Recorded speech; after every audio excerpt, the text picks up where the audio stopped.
네, 성도 여러분 안녕하십니까? 하나님의 전에 나와 예배하는 성도님들과 온라인으로 함께 예배하는 모든 성도님들을 다시 한번 진심으로 환영합니다. 오늘은 누가 너를 세웠느냐, 누가 너를 삼았느냐라는 제목으로 말씀을 나누겠습니다. 5월 한 달간은 생애의 빛 정로의 계단 5장 헌신장의 내용을 바탕으로 하여 말씀을 나누고 있습니다. 5월은 좋은 날입니다. 여러 가지 기념일들이 있는데요. 어떤 날들이 있을까요? 5월 달에 하면 5월 5일 어린이날이 있습니다. 또 5월 8일 어버이날이 있습니다. 또 5월 15일 스승의 날도 있습니다. 굉장히 많은 기념일들이 있죠. 또 뭐 제가 알아보니까 5월 11일은 동학 농민운동의 날이라고 문화체육관광부에서 지정한 날도 있더라고요. 근데 무엇보다 내일 또 하나의 한 가지 우리가 기억해야 될 날이 있습니다. 무엇인지 아시나요? 우리 굉장히 중요한 날인데요. 5월 21일은 부부의 날입니다. 꼭 기억하시기를 바랍니다. 이런 기념일들이 우리에게 주는 좋은 점이 있다면 우리가 받은 은혜를 기억하게 한다는 것입니다. 부모님의 사랑을 기억하게 하고 스승의 은혜를 기억하게 한다는 것입니다. 내가 지금껏 나로 살 수 있는 것, 나의 나 된 것이 다 다른 사람들의 사랑과 도움으로 있었다는 것을 인정하고 감사할 수 있는 날들이 있는 거죠. 무엇보다 그리스도인들은 이 사실을 일상생활 속에서도 매일의 삶 속에서도 잊어서는 안 될 것입니다. 누가 너를 세웠느냐? 우리는 모두 하나님의 은혜로 세워진 바 된 사람들입니다. 이것을 잊을 때 영적으로 비극이 일어납니다. 그럼에도 불구하고 많은 사람들이 하나님의 은혜를 잊고 나를 나 되게 한 것이 누구의 은혜였는지 자주 까먹는 실수를 반복합니다. 오늘은 우리가 어떤 방식으로 그런 실수를 자주 일으키고 그 실수가 우리 삶에 어떤 영향을 끼치는지, 그리고 우리는 어떻게 하나님의 은혜를 기억하면서 어떤 방식으로 살아가야 할지 함께 말씀을 나누고자 합니다. 출애굽기 2장 11절로 15절의 말씀입니다. 제가 읽겠습니다. 모세가 장성한 후에 한 번은 자기 형제들에게 나가서 그들이 고도에게 노동하는 것을 보더니 어떤 애굽 사람이 한 히브리 사람 곧 자기 형제를 치는 것을 본지라. 좌우를 살펴 사람이 없음을 보고 그 애굽 사람을 쳐 죽여 모래 속에 감추니라. 이튿날 다시 나가니 두 히브리 사람이 서로 싸우는지라. 그 잘못한 사람에게 이르되 내가 어찌하여 동포를 치느냐 하매 그가 이르되 누가 너를 우리를 다스리는 자와 재판관으로 삼았느냐. 내가 애굽 사람을 죽인 것처럼 나도 죽이려느냐. 모세가 두려워하여 이르되 일이 탈로 되었도다. 바로가 이 일을 듣고 모세를 죽이고자 하여 찾는지라.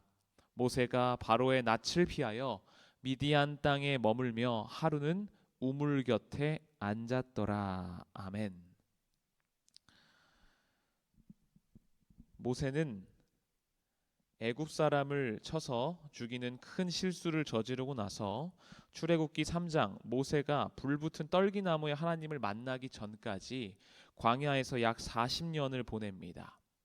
모세는 120세에 죽었기 때문에 그의 인생을 세 부분으로 나눠 볼 수 있습니다. 첫 번째 40년은 애굽에서의 40년이었습니다. 그래서 지지난주 금요일에 하나님의 약속을 기다려왔던 모세의 가정, 특별히 요게벳의 믿음을 통하여 모세가 애굽의 궁정에서 살면서도 히브리인의 정체성을 가지고 잘 성장할 수 있었던 이야기에 대해서 말씀을 나눴습니다. 이게 바로 첫 번째 40년이었죠. 그리고 두 번째 40년 2단계 부분은 광야에서의 40년입니다. 모세가 큰 실수를 저지르고 나서 광야에서 보낸 40년. 그 후에 하나님께서 모세를 지도자로 택하셔서 출애굽을 인도하신 게 마지막 세 번째 40년이죠. 모세는 40년, 120년을 산 겁니다. 그런데 그 중간 어떻게 보면 가장 중요하다고 볼 수 있는 인생의 전성기라고도 할 수 있는 에너지가 가장 가득한 그 순간을 어디서 지냈다고요? 광야에서 지냈습니다. 사실 모세는 첫 번째 40년 동안 큰 실수를 저질렀다고는 하지만 굉장히 헌신된 생애였습니다. 하나님의 약속을 기억하고 믿음을 나타냈습니다. 애굽의 궁정 속에서 사치와 환락 속에서도 그런 믿음을 나타낸 것이에요. 세상의 것에 눈을 돌리지 않았습니다. 세속적 이익이 모세를 침범하지 못했어요. 모세는 세속적 가치에 아무런 가치를 느끼지 않았습니다. 애굽의 왕이 될 수 있었던 1순위 후보자가 그것을 포기한 것이에요. 하나님의 사람, 하나님의 종이 되겠다는 굉장히 멋진 헌신을 보여준 것이 모세의 첫 번째 40년인 것입니다. 그런데 하나님께서는 그 모세의 첫 40년, 40세의 모세를 바로 사용하시지 않았습니다. 인간적 시선으로 봤을 때 굉장히 준비된 사람이고 헌신된 사람이었습니다. 특별히 하나님께서 보호하시고 인도하신 사람이었고 하나님께서 교육하신 사람이었는데 하나님께서는 모세를 사용하지 않으시고 40년 동안 광야에서 훈련하셨다는 것입니다. 부자 청년과 예수님의 제자들에게 주어졌던 질문, 모든 것을 버리고 나를 따르라 하셨을 때 부자 청년은 그렇게 하지 못했죠. 제자들은 바로 그물을 버리고 예수님을 따랐습니다. 모세에게 같은 질문이 주어진 것인데 모세는 하나님을 위하여 내 모든 것을, 모든 사람이 우러러보는 재물과 명예를 내려놓겠습니다라고 고백한 것이었습니다. 그런데도 여전히 40년의 세월이 더 필요했습니다. 그러면 하나님께서 헌신한 사람에게 요구하시는 완전한 헌신은 어떤 것이었을까요? 살펴보고자 합니다. 13절 14절입니다. 전날 애굽 사람을 쳐서 죽이고 이튿날 다시 나가자 히브리 사람 두 사람이 서로 싸우고 있었습니다. 그러니까 모세는 그 싸운 사람들을 중재하려고 왜 싸우냐 한 거예요. 그랬더니 그 사람이 이렇게 말을 합니다. 그가 이르되 누가 너를 우리를 다스리는 자와 재판관으로 삼았느냐?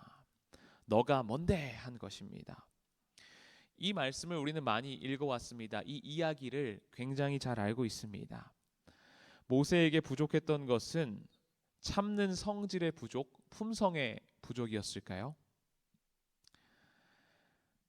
모세에게 이 사건은 꽤나 충격이었습니다.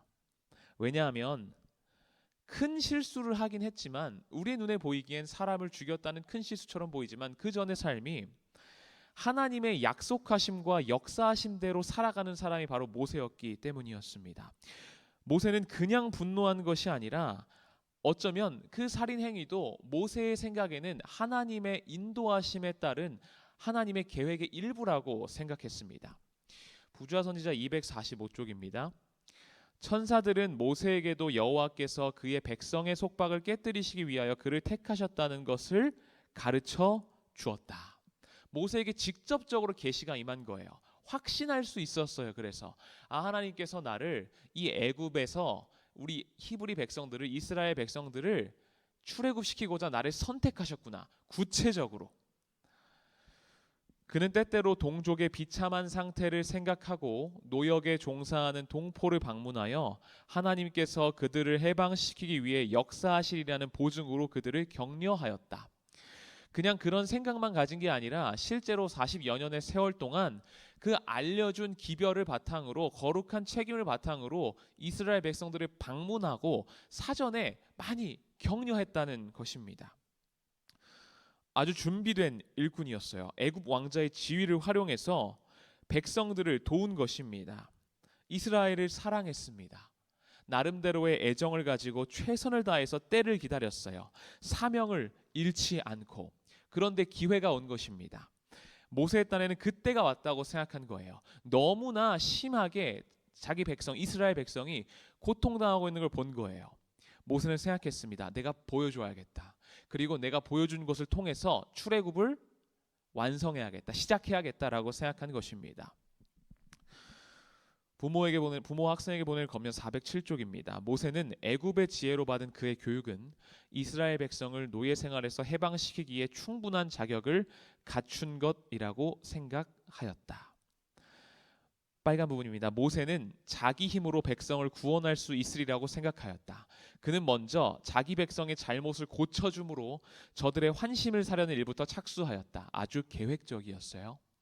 모세는 이스라엘 백성 중에 한 사람을 학대하는 애굽인을 살해하였다. 막무가내로 사람을 죽인 게 아닙니다. 물론 감정적인 요소가 많이 있었지만 우리 생각만큼 즉흥적인 것은 아니었어요. 여러 가지 것들이 쌓여와서 본인이 때가 왔다고 생각하고 내가 보여주어야겠다. 이것은 하나님이 나에게 주신 기회이고 때이다 생각한 거예요. 하나님의 인도하심과 선택함을 받은 하나님의 말씀을 이루어 나가는 준비된 지도자가 바로 나 모세이다. 하나님께서 나에게 군사 교육을 받게 하지 않으셨냐라는 생각을 가졌을 것입니다. 그런데 이 한마디는 모세에게 너무나 충격적이었습니다. 그가 이르되 누가 너를 우리의 지도자로 삼았느냐? 누가 너보고 우리를 재판하고 지도자라고 세웠냐? 머리가 띵 했을 것입니다. 모세는 반문했을 거예요. 하나님이 그러셨지 않냐? 그럼 아닌가? 하나님께서도 이스라엘 장로들에게 모세라는 지도자가 세워지고 있다는 것을 전달해 주셨습니다. 모세에게만 주어진 기별이 아니었어요. 그랬기에 모세는 더 충격이었을 거예요. 이스라엘 백성들이 모두 공유하고 있는 약속이 아니었나? 내가 지금 무언가를 잘못한 것인가? 누가 너를 삼았냐? 누가 그래? 라고 하는 것은 일종의 표현법이죠. 진짜 질문이 아닙니다. 수사 의문문이라고 하죠. 어떤 대답을 원하는 것이 아니라 자신의 주장이나 감정을 강조하기 위해 묻는 행위, 정보를 요청하는 행위가 아니라 항의하고 항변하는 것입니다. 너는 누구의 방법으로 그렇게 지도자가 되려고 하고 있는 것인가? 그런데 이 질문을 수사 의문문이 아닌 진짜 질문으로 생각해 보게 되었습니다. 모세는 누구를 통해서 지도자로 설 수 있게 된 것이죠? 누가 모세를 지도자로 삼은 것입니까? 하나님께서 모세를 지도자로 분명히 삼으신 것입니다. 그랬기에 모세가 해야 하는 일은 분명했습니다. 모세의 실수도 분명했어요. 이 질문이 바로 모세에게 그의 잘못이 무엇인지 알려주는 것입니다. 모세가 헌신하고자 하는 결심, 그가 포기한 것 굉장히 큰 가치가 있고 아무나 할 수 없는 헌신이었습니다. 너무 맞는 방향이었어요. 그가 이스라엘을 사랑하여 했던 노력들, 하나님을 바라보는 그의 순수성은 잘못된 것이 전혀 아니었습니다. 그러나 모세는 하나님의 방법과 하나님의 능력으로 일하지 못했습니다. 하나님께 바쳐진 생애였고 하나님께 결심한 생애였으나 모세는 아직 자신의 능력과 자신의 방법과 자신의 때에 맞춰 일하고자 한 것입니다. 그는 그들이 무력으로 자유를 얻게 될 것이라는 생각으로 애굽군에 대항해서 싸울 히브리 군대를 지휘하게 될 줄로 생각했다. 나를 따르라. 모세가 배워온 카리스마형 군주가 되고자 했던 것입니다. 모세 스스로가요. 백성의 한을 풀어줄, 백성의 마음을 시원케 할 지도자상을 생각한 것입니다. 그것이 모세의 방법이었습니다. 분명한 것은 그것은 하나님의 방법, 하늘의 방법이 아니었다는 거예요. 하나님의 방법은 오직 하나님께만 영광이 돌려지는 방식으로 이루어져야 합니다. 부조화 선지자 247쪽입니다. 하나님의 뜻은 모세가 생각한 대로 전쟁으로 그분의 백성을 해방시키는 것이 아니라 영광이 그분께만 돌려지도록 그분 자신의 능하신 힘으로 하시는 것이었다. 아멘. 하나님의 방법은 항상 그렇습니다. 모든 영광이 하나님께만 돌려져야 합니다. 이것이 바로 하나님의 능력과 방법으로 일하는 것이고 진정한 완전히 헌신된 생애인 것입니다. 만약에 모세가 이때 그냥 밀고 나갔더라면, 모세의 생각대로 됐다면 이스라엘이 어떻게 됐을까요? 어쩌면 애굽이라는 최강대국을 전복시키고 이스라엘이 신흥 강국으로 떠올랐을 수도 있을 것입니다. 애굽의 세력을 약간 업고 여태까지 배워온 최고의 학문으로 군사 지략을 펼쳐서 국가의 반란을 일으킬 수도 있었겠죠. 그러나 그런 경우에 모든 영광이 모세에게 돌아갔을 것입니다. 이스라엘 왕들의 역사를 조금만 살펴봐도 우린 알 수 있어요. 솔로몬 왕, 아주 나라를 잘 이끌었던 왕, 그도 말년에 그 영광을 자기에게 돌렸죠. 히스기야 왕, 다윗 왕, 사울 왕 마찬가지입니다. 모든 왕들이, 모든 지도자들이 그런 실수를 범했어요. 영광을 자기가 취하려고 하는 실수를 범했던 것입니다. 사람에게는, 우리에게는 우리를 높이려고 하는 성질이 가득 차 있습니다. 그렇기 때문에 하나님께서는 헌신된 생애를 살고자 결심하는 우리에게 완전히 헌신된 하나님의 방법을 요구하십니다. 하나님의 능력대로만 일하기를 요구하십니다. 그때에만, 그렇게 생애할 때에만 우리는 안전할 수 있기 때문입니다. 축구를 하다 보면 축구 끝나고 기록이 남습니다. 대표적인 게 어떤 기록이 있죠? 득점 기록이 있습니다. 그리고 도움 기록이 있어요. 도움. 그리고 뭐 경고를 몇 장 받았나, 뭐 점유율이 얼마였나, 이런 여러 가지 기록들이 있습니다. 그런데 개인 기록은 눈에 띄는 기록이 몇 개 없어요. 도움과 득점입니다. 그런데 요즘 현대 스포츠가 발달해서 그 사람이 끼친 영향력을 막 지표로 나타내기도 해요. 그런데 이제 동네에서 친구들끼리 축구 운동을 할 때는 그렇지 못하죠. 그래서 운동이 끝나고 나서 이제 그 축구팀이 서로 이야기하는 거 보면 참 재미있습니다. 보통 어떤 걸 많이 하면 그 경기를 복귀하면서, 리뷰하면서, 피드백하면서 이야기해요. 뭘 이야기할까요? 오늘 내가 잘한 것을 이야기합니다. 내가 오늘 열심히 왼쪽으로 돌아 뛰어져서 너에게 공간이 생겼다, 이렇게 이야기해요. 그래서 눈으로 보이는 득점이나 도움을 못했을 때는 어떻게 자신을 높였던 것까지 제가 봤냐면 되게 재밌죠. 오늘 나는 너에게 슛 하라고 지시했다는 거예요. 너가 망설이고 있을 때 지금 때려! 라고 말했다는 겁니다. 그럼 때리면 그 말로서 너가 영향을 받아서 너가 골 넣었다, 이거예요. 사람 어떻습니까? 자신의 영향력을 계속해서 드러내고 싶어요. 이게 바로 우리의 모습입니다. 하나님이 주신 은혜를 바탕으로 살아간다고 고백하면서도 조금의 기회만 있으면 나의 영향력을 드러내고 싶어 하는 것. 하나님께서는 이런 우리를 너무나도 잘 아십니다. 그렇기에 우리에게 목적과 목표를 하나님의 뜻에 맞추는 것뿐만 아니라 거기에 더해서 목적과 목표를 넘어서 세세한 방법과 세세한 능력도 하나님으로부터 왔다는 것을 인정하고 그 방법으로만 일하라고 말씀하시는 것입니다. 그런 하나님의 요청에 믿음으로 응답하는 우리가 되기를 간절히 소망합니다. 많은 믿음의 조상들이 이 실수를 범했습니다. 내 생각대로 하는 것. 부조화 선지자 247쪽입니다. 애굽 사람을 죽임으로 모세는 조상들이 누누이 범한 과오, 곧 하나님께서 하시겠다고 약속하신 일을 자신들의 손으로 처리한 과오를 반복하였다. 조상들이 누누이 범해왔어요. 정말 무서운 죄입니다. 우리 삶에서 이 실수가 반복되지 않게 되기를 간절히 소망합니다. 오직 하나님의 능력과 방법만 따르는 우리가 되기를 원합니다. 나의 능력과 방법으로 일할 때에 나를 높이고자 하는 유혹이 찾아올 때 아닙니다 하나님이라고 외칠 수 있는, 모든 것은 하나님으로 인함입니다라고 외칠 수 있는 우리가 되기를 간절히 소망합니다. 모세가 가나안에 들어가지 못한 이유가 민수기 20장 7절에서 10절에 나오는 사건 때문이죠. 불평하는 이스라엘에게, 목이 마르다고 불평하는 이스라엘에게 하나님께서는 분명히 명령하셨습니다. 뭐라고요? 반석에게 명령하여 물을 내라 하라. 어떻게 했다고요? 반석에게 명령하라.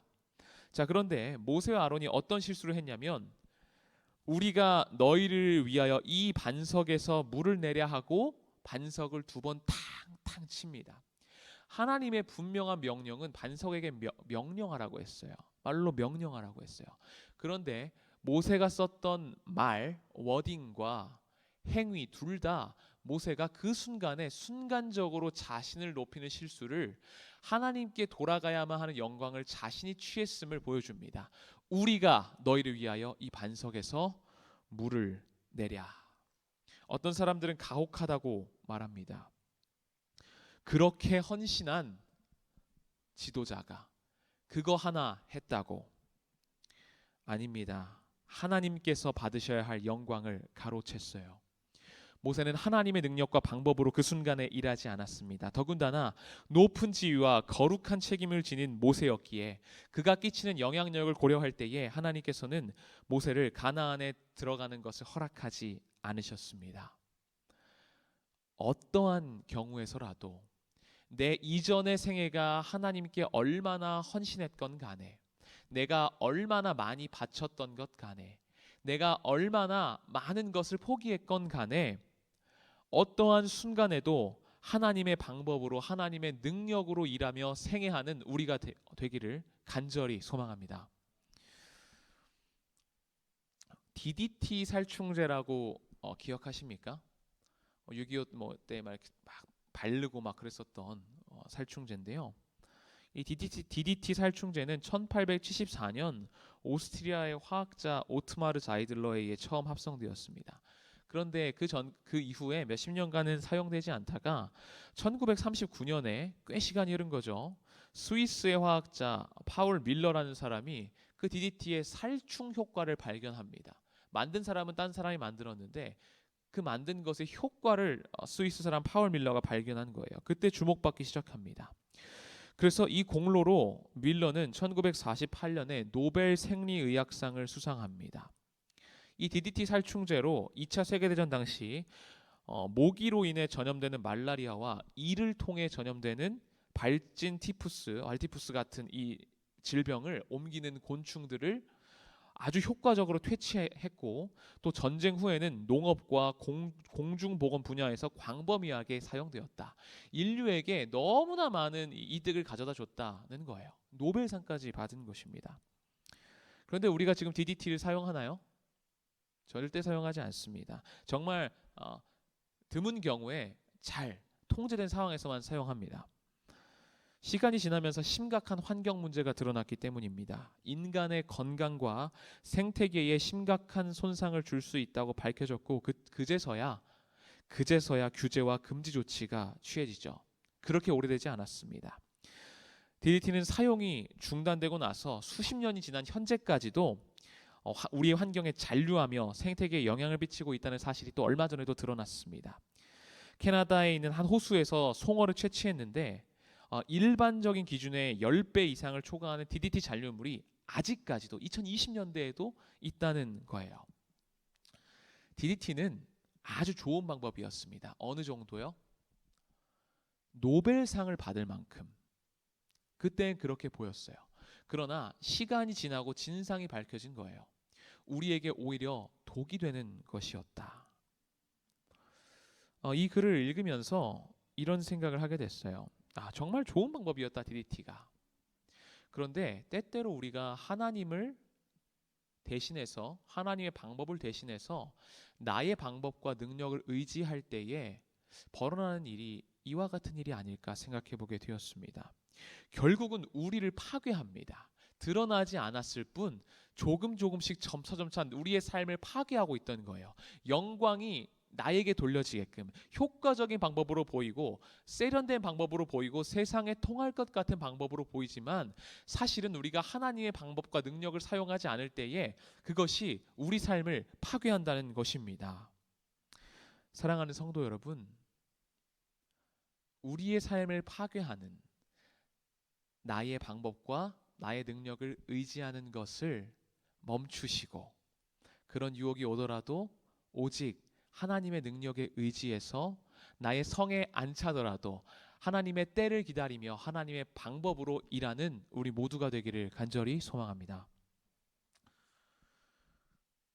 그렇게 모세는 자신의 힘과 능력을 의지하는 실수를 저지르고 40년간의 광야 생활이 시작됐습니다. 바로의 낯을 피하여 도망갔죠. 이제는 약속된 지도자로서의 자격이 박탈된 것일까 하고 모세는 굉장히 고민됐을 것 같아요. 그러나 하나님께서는 여전히 모세를 사용하고자 하셨고 그를 훈련시키셨습니다. 그가 배워야 할 교훈은 분명했습니다. 그는 아브라함과 야곱이 배운 동일한 믿음의 교훈을 배워야 했다.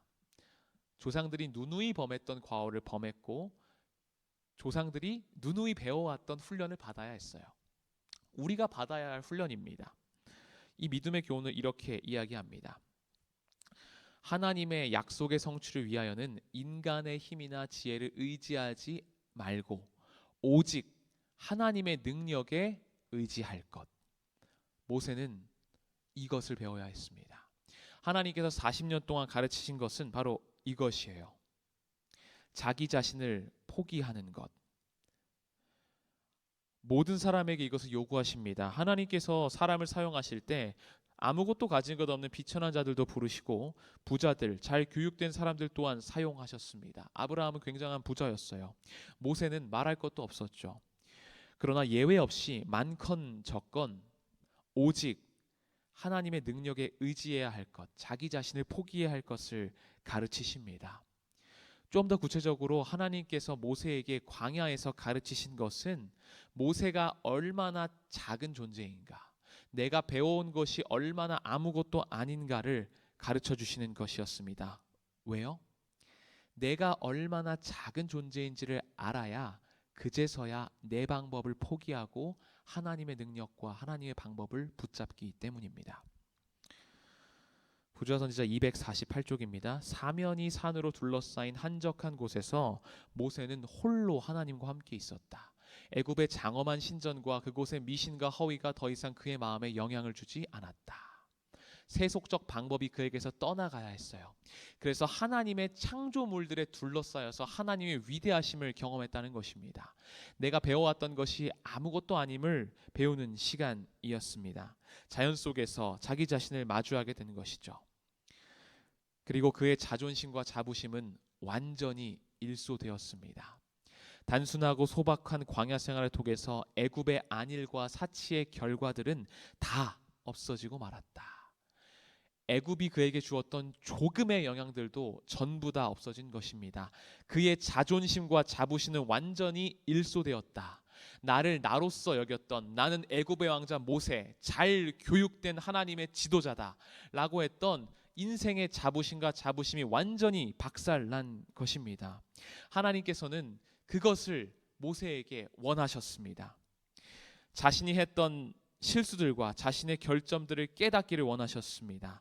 안일한 마음이 사라지게 되기를 원하셨습니다. 오직 하나님의 방법대로 했어야 함을 후회하며 회개하는 것을 원하셨습니다. 내가 얼마나 바보 같은 방법, 군대를 일으켜서 하나님의 뜻을 이루겠다고 하는 이 방법이 얼마나 바보 같은지를 하나님께서는 말씀해 주신 것입니다.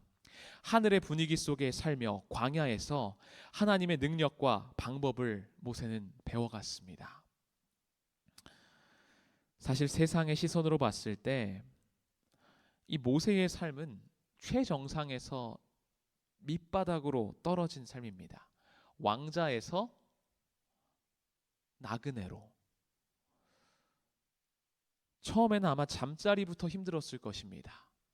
편안한 침대에서 잤다가 편안한 곳에서 잤다가 대접받다가 모든 것을 고되게 하는 삶, 광야의 삶. 우리의 시선으로 보기에 그렇습니다. 그런데 모세는 광야에서의 삶이 가장 행복한 시간이었습니다. 왜냐하면 완전히 하나님과 동행하는 시간이었기 때문입니다. 하나님의 교육의 핵심은 간단합니다. 하나님께서 우리에게 가르치고자 하시는 것, 그리고 그 교육 방식은 딱 한 가지입니다. 하나님과 동행하는 것, 하나님과 친밀하게 교제하는 것. 그것이 사람에게 가장 필요하고 사람이 가장 행복할 수 있는 방법이기 때문입니다. 그렇기에 헌신은 행복합니다.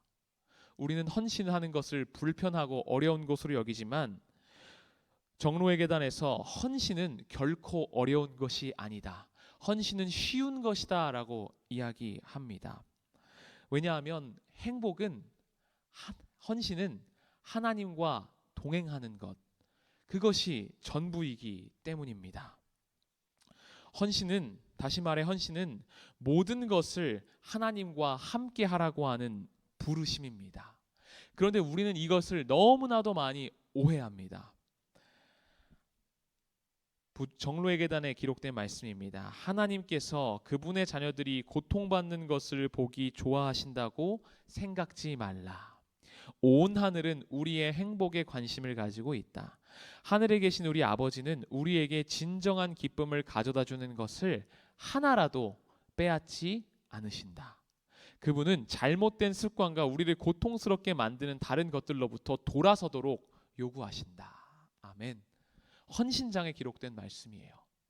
온 하늘이 우리의 행복에 관심을 가지고 있고 우리에게 진정한 기쁨을 가져다 주는 것을 안 뺏는다는 거예요. 그것으로 초청한다는 거예요. 그것이 바로 헌신이라는 것입니다. 진정한 기쁨, 그리고 그 기쁨을 우리에게 뺏는 우리가 가진 잘못된 습관, 그것을 내려놓으라고 하는 부르심이 바로 헌신이라는 거예요. 하나님의 방법과 능력대로 일하는 것, 그 기쁨을 누리라고 하나님께서는 우리에게 초청하시는 것입니다. 수많은 여행객들이 압도감을 느끼고 우와 하는 곳이 있습니다.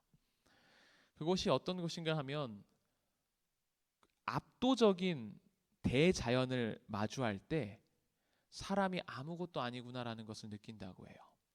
그래서 천문학자들이 그런 공허함을 많이 느낀다고 하죠. 별자리를 공부하다가 우주의 크기를 공부하다가 와, 나란 존재가 아무것도 아니구나. 그랜드 캐년 앞에서 압도적인 크기의 산맥 앞에서 자신의 작음을 느끼는 거예요. 그런데 우리는 그렇게 여행을 가지 않고도 그런 압도적인 경외감을 느낄 수 있습니다. 어떻게 하면 될까요? 하나님의 말씀 앞에 서는 것입니다. 하나님께서 얼마나 위대한 존재인지 묵상하고 기도하는 것이에요. 그리고 그렇게 크신 하나님께서 한 사람 한 사람의 기도를 들으시고 한 사람 한 사람의 인생에 찾아와 주신다는 사실이 얼마나 놀라운 것임을 깨닫는 것입니다. 우리는 매일매일 우리의 작아짐을 경험할 수 있는 것입니다. 사랑하는 성도 여러분, 헌신된 생애를 사시기 바랍니다. 그 헌신된 생애는 매일매일 말씀 앞에서 기도의 자리에서 하나님과 친밀하게 교제하는 것, 그것이 전부입니다. 창세기 12장에는 아브라함의 이야기가 나와요. 그도 하나님의 부르심을 받았습니다. 아주 공격적인 명령이 주어집니다. 내가 내게 보여줄 땅으로 가라. 어디로 가라는 것도 아니에요. 일단 떠나라는 것입니다. 그래서 믿음으로 반응해서 떠났습니다. 갈 곳도 모르겠는데 떠났어요. 그런데 기근이 찾아옵니다.